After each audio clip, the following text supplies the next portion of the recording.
Hey, I'm Hattie and you're watching Dad Space. Today we're joined by Solange Knowles, the singer, songwriter, director, producer, camera woman, all-round style icon, Solange Knowles. So just tell us about that moment when you found out you were pregnant. I was 17 and I remember specifically feeling like, this was going to have to be a decision that I was going to have to live with for the rest of my life, and really focusing in on doing what I felt was best and not trying to live up to society's measures or my parents' measures or anyone else's but mine. And a lot of people, I guess, expect like this dramatic story, but really that was the reality. Yeah. And what about when he was born? Because it's obviously one thing's being pregnant and then the reality of Jules arriving. How was that? It was the most beautiful moment of my life. I heard all these stories about, labor and it being such a painful experience. And for me, there was so much focus for me put on the minute that he came out. I had an extensive birthing plan, a specific song I wanted played, which was Sade by Your Side. And I wanted everyone quiet. I wanted to have that moment a lasting memory. And it was everything that, I thought it would be. And it was the first time I ever felt unconditional love in such a strong way. And how, as Jules has grown up, how has your approach to motherhood changed? Have you sort of changed your ideas on certain things, altered your approach to motherhood? Yeah, I think first-time mothers are always extremely cautious and overanalyze a lot of things, and it comes with good intentions of wanting the absolute best and the cleanest and the best education and the best everything. And I think that as your kids get older, you still want those things. That's your first priority. But you start learning that your philosophies, you can't push on your children. And there's so many things in so many ways that expectations that I had, or even listening to different musics and trying to expose my son to that, in the beginning he wouldn't respond to. And so I think that the older they get, and I was just having a conversation a couple of hours before, the more comfortable you become and the more confident you become as a parent. And confidence is the root of everything. So you can really start to embrace things that in the beginning will freak you out. You sing, you songwrite, you tour. I know you've directed some of your videos and co-directed some of your videos. I know that you want to do more in terms of the business side of stuff, the music world. You do all these huge amounts of things. So how do you balance being a mom with sort of being Solange? Is it tough to? What's the challenges do you face as a mom? Oh, it's extremely tough. It's really, really difficult. The problem has never lied on me. The problem is more so trying to get big corporations and just different industries to understand the priority of having that time. Because unfortunately, it's not a priority for everyone.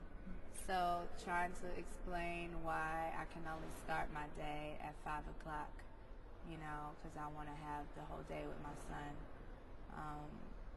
is just completely foreign to people. Because, they see their kids once a month and they're content with that. So it's definitely difficult. The problem has never lied with me stepping up to responsibility. It's been a lot more challenging trying to get other people to understand. And I bring him on tour with me, every tour I've ever gone on. He actually just went home 3 days ago because his father, of course, we share the time. And so that's pretty much the biggest challenge. Is I think that I do a really good job at separating the time and making him the first priority. It's just trying to get other people to understand why it's important, which you would think that would be clear. But tough being a woman, and balancing all of those things for sure. Absolutely, and it didn't work out with the father of your son, but I know that you guys have it's been very important to you. Why has it been so important for you guys to maintain a good relationship and share responsibility of parenting? Well, I think that in any situation, having both parents is the healthiest thing by far. And I think that a lot of people have this perception and facade that they have to stay together, you know, that they're doing the right thing by their children by staying together. And, you know, sometimes it's not the best thing, because if your child doesn't feel the environment of peace and love and you know, that connection is there, then it can actually harm, you know, be more harmful. And so we just always agreed that no matter what the situation was, that we would co-parent and we would do our best to make sure that he still, you know, felt equally the time, the love, the energy, the sacrifice. And so we just made that pact, and it was a very, very clear motive behind it, and we've kept strong in that.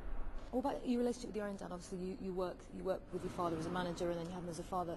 What sort of grandfather is he, and what lessons has he taught you in terms of parenting, Jules? Well, I think the most important lesson that my father could have ever taught me is really, really being vocal and standing up for what I believe in. And it's such a simple message, but I just remember in school, you know, having problems with teachers, forms of authority, and him really encouraging me to do what I needed to do. And I would want to do all sort of things, start petitions, and which I did with the encouragement of him. And you know, I would set up these meetings and different things with my classmates to take action. And that's a very hard thing to do as a parent, because you have to watch your child fail in some areas, but he really encouraged me to do that, and I've really, really tried my best to instill that in my son as well. And how about Auntie B? I spoke to her a couple of years ago, and she told me how she cried at the birth like a big baby. She was overwhelmed. How is Auntie B Beyonce involved in Jules' life? Oh, it's definitely it's an effort that I share with them that's so great. It's a good foundation. She is definitely typical aunt in the way that all of the things that I say no to, he knows that he can get the yes answer from her. But it's just so good because he's around an environment filled with love and happiness, and he's the most affectionate and sensitive and vocal about his feelings, because also he's, you know, around girls and women a lot, and we really teach him to articulate those things, and my sister just eats him alive. It becomes a problem with me, because then I'm the bad guy again after he leaves from a day with her. So I'm guilty of doing that with my niece and nephew as well. My brother's like, stop it. Plans for any more kids in the future? Yeah, absolutely. It's going to be another challenge trying to figure out once kindergarten happens, because I'm not going to be touring during the year anymore. So I have to figure all of that stuff out, but I'm sure I'll be able to embrace it. Okay. Finally, before we wrap up, what's your advice to young both mothers, but particularly fathers out there? What do you recommend that they think about when raising their children? I've always really, really preached the philosophy, and that no matter how many things you do in your life, no matter how many accolades and how much success by number standpoints, the biggest job that you can ever succeed in is being a parent, because that's going to be the lasting one.